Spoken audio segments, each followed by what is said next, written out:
I know a lot of people in the room know Gary Turner, so I'm just going to let Gary get up and share. I got a chance to be on Gary's podcast, and it was a great experience because he got me to think and pause and say things that I wasn't planning on. And it was no longer a podcast. Gary and I were just having a conversation that ended up being recorded.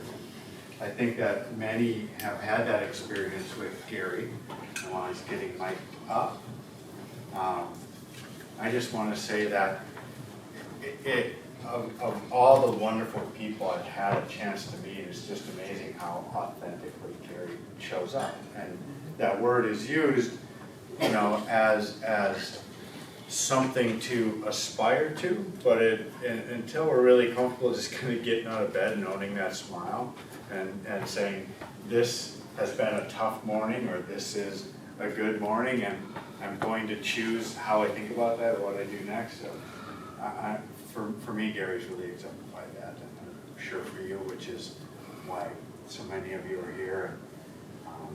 I'm really pleased to call Garry my friend.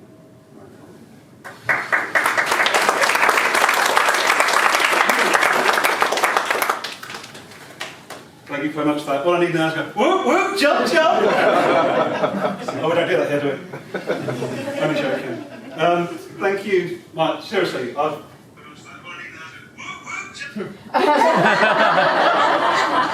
recorded that, did you? Man. Very serious. Thank you, Mike. It means an awful lot to me. Generally, I'm generally moved by that because what Mike just said has never ever been said to me, even remotely, by any of my line managers in the last 30 years of work. Nowhere near. So I'm genuinely quite moved by what he just said.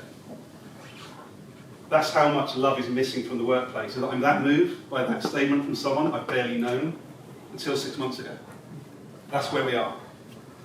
But we all know where we're going, which is why you're all here. So thank you so much for coming along. Now it's my turn to fight the tech. People not tech, is that what you were trying to say? Do you know? Let's see how this works. Let's see how this works. Okay. Can you put your hand up if you've been to a Disrupt HR event before? A few of you have. Were any of you at the one on the 10th of September 2019? So Christine, no, you just turn away from that. No, I'm actually using a lot of the similar slides. For anyone that's not aware of it, it's quite a fun experience. It's basically 20 slides in 5 minutes, and I just want to run through that message again because I think it matters so much. I thought it did. I couldn't remember what I said, so you can tell me afterwards if it matters or not to you. But what I'm going to talk about is a mix of what some of our colleagues have already said this evening, which is around actually that really heart element, but the practicality as well. What difference does it actually make? How can we actually go to CEOs, HRDs, COOs and actually say, love matters, where's the evidence? Because we all know the diversity statistics are amazing. We all know about more freedom-based working, but people aren't listening because these people up here are terrified of having this conversation. The metrics say it makes business sense to love. I think I can see Jane here, who does a lot of work with Barry Waymiller. If you've not heard of Barry Waymiller, follow them, have a look at what they do.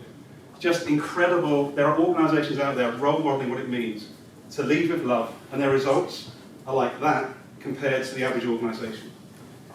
So I just really want to make that really crystal clear before I go into my presentation. Love-based leadership makes you more money. Just want to make it crystal clear for you. Like, can't make it any clearer for you. But Barry Waymiller, Bob Chapman, Jane Adhead-Grant. If you've not met Jane, have a chat with her. She does work with Bob. So I just want to set a little bit of scene for you to let you know what I'm going to go into, some practical real-life examples of how I've led a team within my own organisation and what some of those results have been. So bear with me. It might go completely off script, so thank you for your patience. So, something about myself which is a little bit different is that I've got this passion for people, but I'm also involved day by day looking after 20 million euros worth of business. I'm actually a sales guy by trade, but I've got a deep passion around rehumanising work. One of my big challenges, personally, is that we are still myopically focused on making that in spite of people and not through unleashing the gifts of people. And that's what we're in the transition of. That's not a bad thing in itself, it's how we make it that is the problem. This world of ours is going to continue spinning. It's not going to slow down. Tech's going to advance. It's getting more complex. What we've spoken about already, psychological safety, empathy, compassion, love, connection, that helps us navigate this. Yeah? Process will not help us navigate that. And this called an OTU, so this is really about mixing the masculine and the feminine. For far too long we've been masculine driven in our organisations and in society. And we need to have a better balance. We don't need to get rid of masculinity, we just need a better balance. This makes me laugh. What are we afraid of? We're all acting like this. Why? Of course we're scared of the robots. They're going to replace us because we're acting like this. Job specs are like that.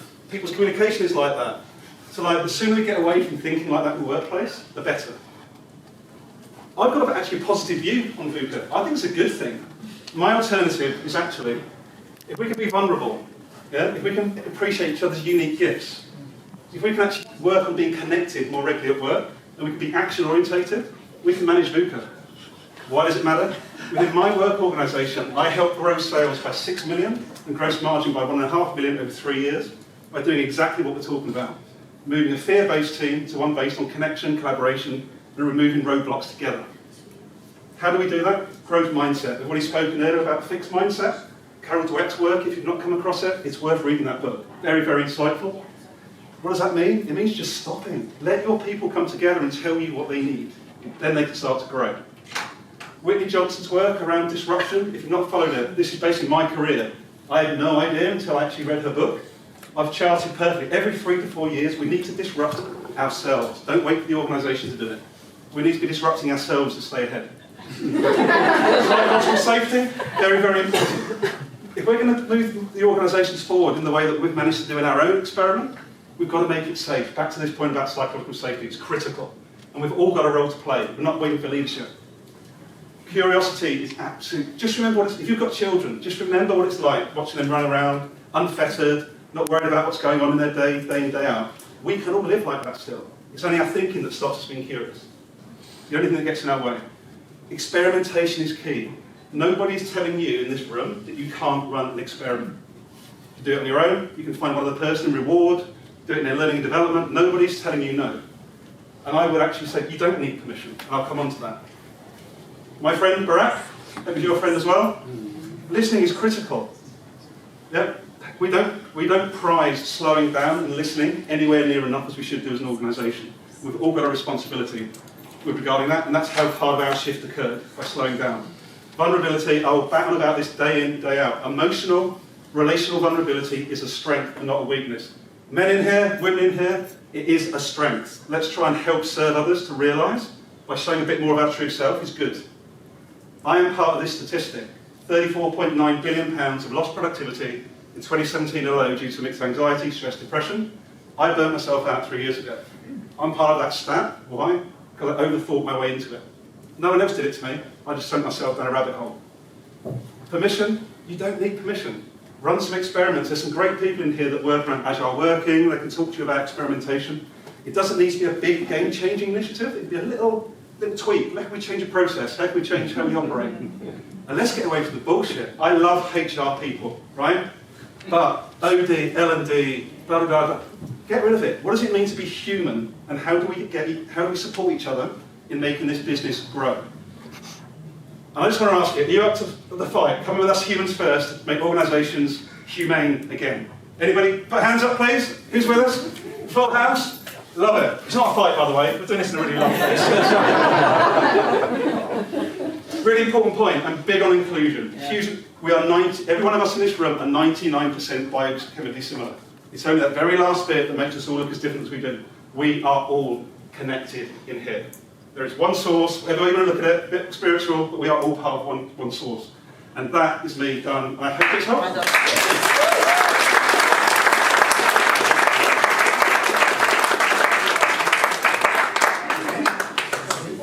You sound surprised. Round two with Garry.